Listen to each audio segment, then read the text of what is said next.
오늘 새벽 시간당 70mm의 폭우에 한 사찰 축대가 무너지면서 인근 주민들이 황급히 대피하는 소동을 빚었습니다. 종업원 혼자 근무하는 편의점을 노리는 범죄가 잇따르고 있지만 실질적인 방범 대책은 없는 거나 마찬가지입니다. 지자체의 정비 사업이라는 미명하에 근대유산인 옛 건물이 하나둘 사라지고 있습니다.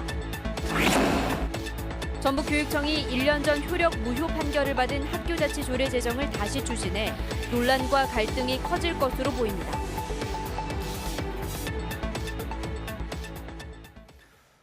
여러분 안녕하십니까? JTBC 8시 뉴스입니다. 오늘 새벽 시간당 70mm의 비가 내리면서 전주의 한 마을에서 축대가 무너져 주민들이 대피하는 소동이 벌어졌습니다. 네, 축대에 금이 간 것을 발견한 주민들이 몇 년 전부터 신고를 했지만 예방 대책은 없었습니다. 주혜인 기자의 보도입니다. 경사면을 따라 돌덩이와 나무들이 널브러져 있습니다. 주변을 두르고 있던 울타리도 끊어져 버렸습니다. 밤사이 시간당 70mm의 폭우로 집안이 무너져 내리면서 높이 20m의 축대가 붕괴된 겁니다. 인명피해는 없었지만 인근 주민 6명은 주민센터로 대피했습니다. 바닥하는 마냥 우렁팡팡 소리가 나는 막 집으로 못이 다 무너졌으니까요. 주민들은 20여 년 전에도 붕괴 사고가 있었고 몇 해 전 축대에 금이가 있는 걸 발견해 주민센터에 신고했지만 아무 조치도 없었다고 말합니다. 무상실 전혀 안 되는 작년 그것부터 계속 있어. 금 와서 이거 와서 하기는 해라. 전주시는 한 달 전에야 인근 사찰의 신고로 문제를 알게 됐지만 집안 위에 천막을 덮어놓은 게 전부였습니다. 옆마을에서는 지난달 태풍으로 나무가 쓰러져 주택을 덮치기도 했습니다. 주민들이 만약에 신고에 대해서 많이 알고 건너 현장을 돌고 있어도 주민들이 한계가 있으니까. 재해 위험지구가 아니라는 이유로 사각지대로 방치되고 있는 곳은 없는지 자치단체의 면밀한 점검이 요구되고 있습니다. JTBC 뉴스 주혜인입니다. 최근 24시간 편의점을 노린 강도 사건이 잇따르고 있습니다. 주로 종업원 혼자 근무하는 늦은 밤이나 새벽 시간을 노리는데요. 방범 대책은 무용지물입니다. 김진영 기자가 보도합니다.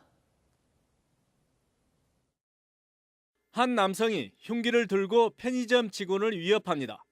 직원에게 금고를 열고 현금을 꺼내도록 시킵니다. 계산대에는 누르면 바로 경찰서에 신고가 접수되는 버튼이 있었지만 직원은 비상 버튼을 누를 수 없었습니다. 신고 못하게끔 해가지고 신고 나갔어. 그래갖고 저 도망갈 때까지 밖까지 데리고 나갔어요. 도망가고 나서 바로 신고가 됐어요. 끊이지 않는 편의점 강도를 막기 위해 2007년부터 긴급 전화 신고 시스템이 도입됐습니다.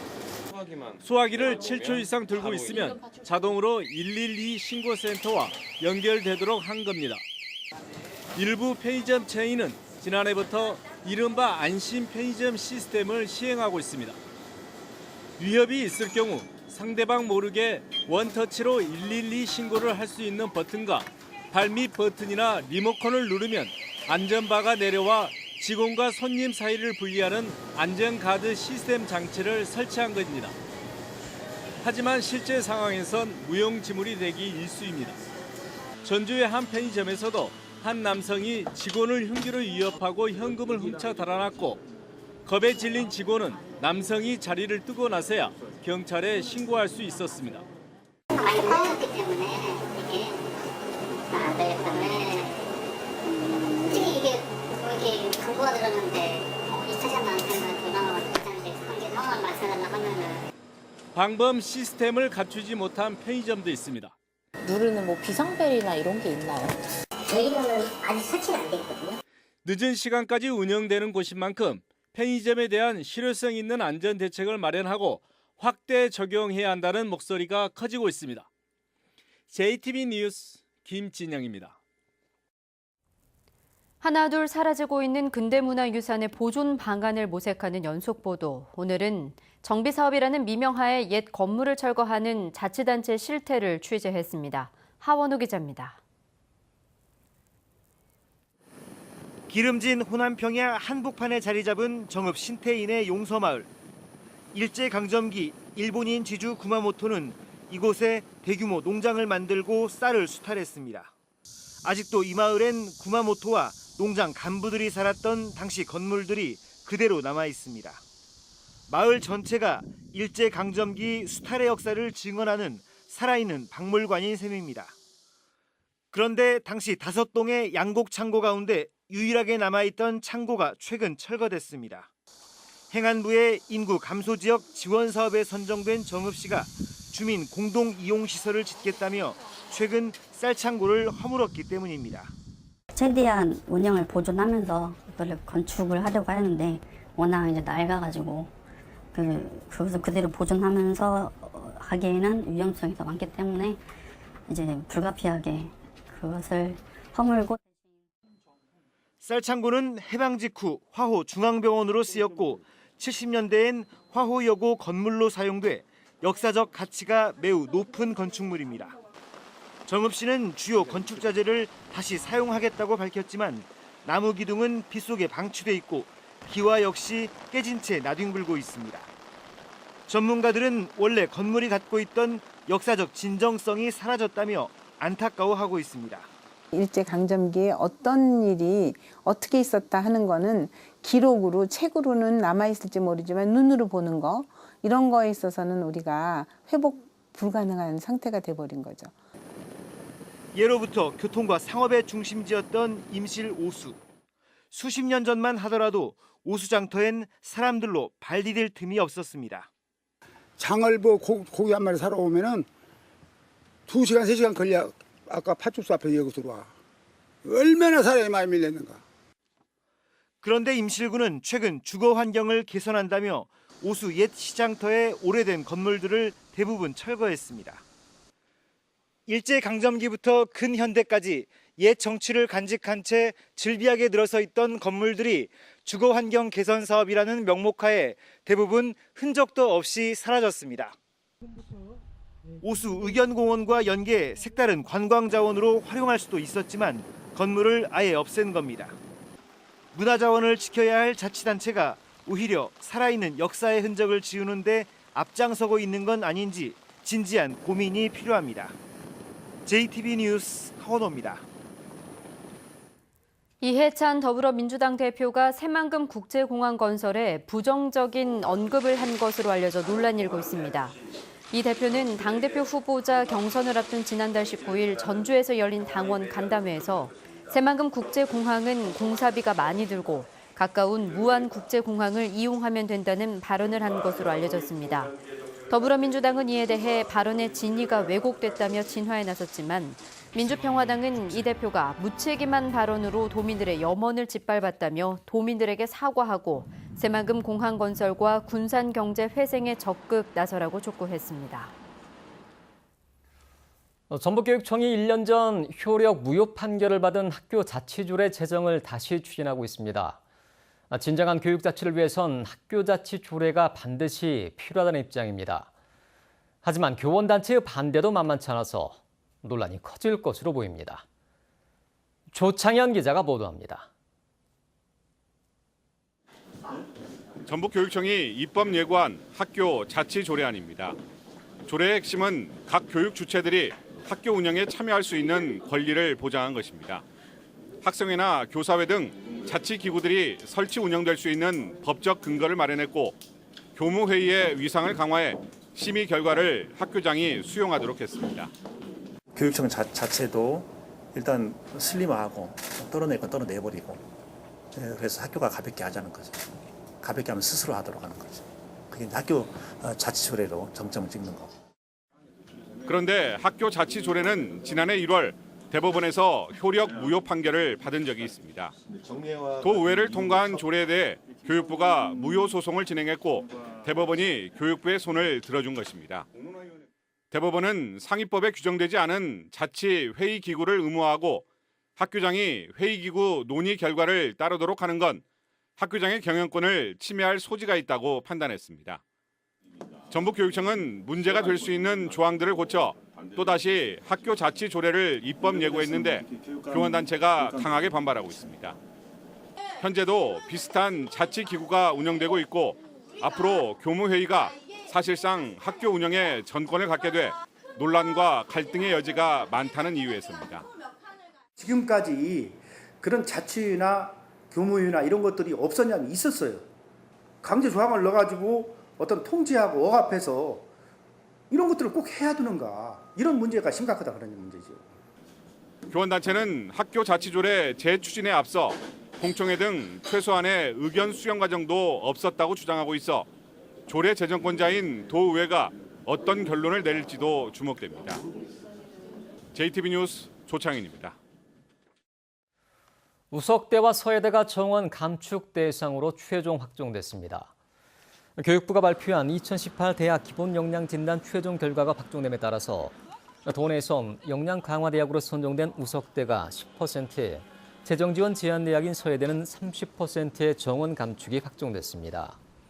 역량 강화 대학으로 선정됐지만 재학생이 1,000명 미만인 예수대와 군산 간호대는 정원 감축 대상에서 제외됐습니다. 올 연말 국가 사무를 지방으로 이양하는 것을 앞두고 일부 단체 반발이 커지고 있습니다. 정부가 자치단체에 업무만 남긴 채 예산과 인력을 충분히 주지 않을 거라는 우려 때문입니다. 보도에 김철 기자입니다.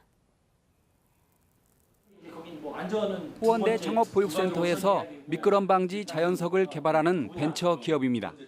올 연말 국가사무 518개가 지방으로 이양되면 창업보육 지원 업무도 국가에서 자치단체로 넘어옵니다. 업체는 전북의 예산과 인력이 부족해 차별을 받진 않을까 우려하고 있습니다. 저는 굉장히 우려를 많이 하고 있습니다.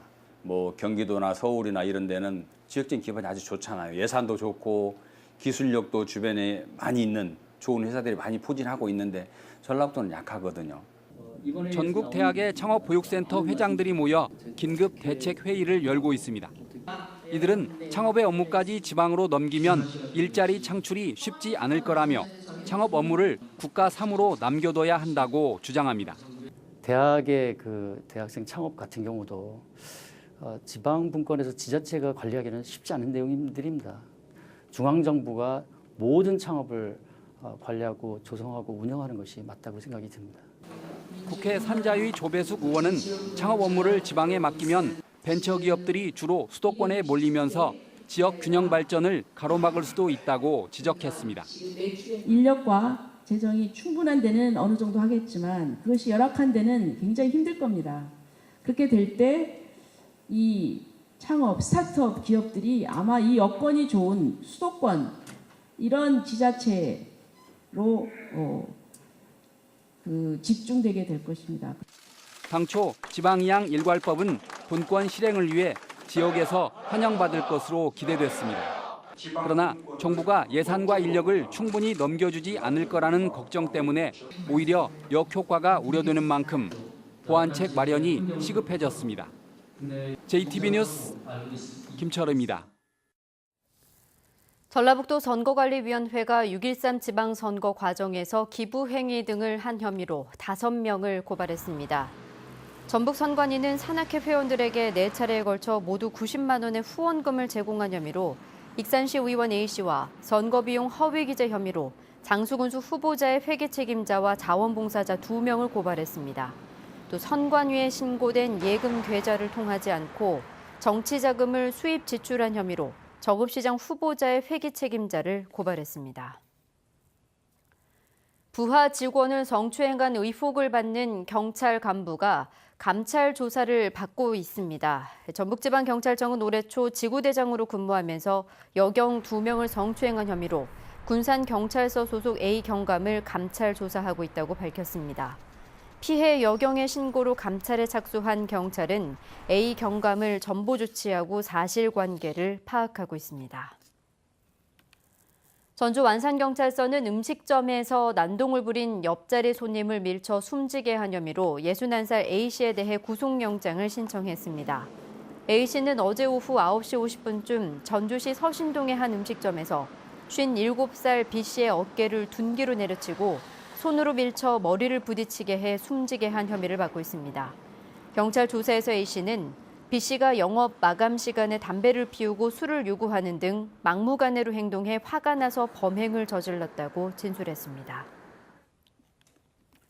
전주지법 제2형사부는 경적 소리가 시끄럽다고 항의하던 행인을 폭행해 숨지게 한 혐의로 기소된 47살 A씨에게 징역 6년을 선고했습니다.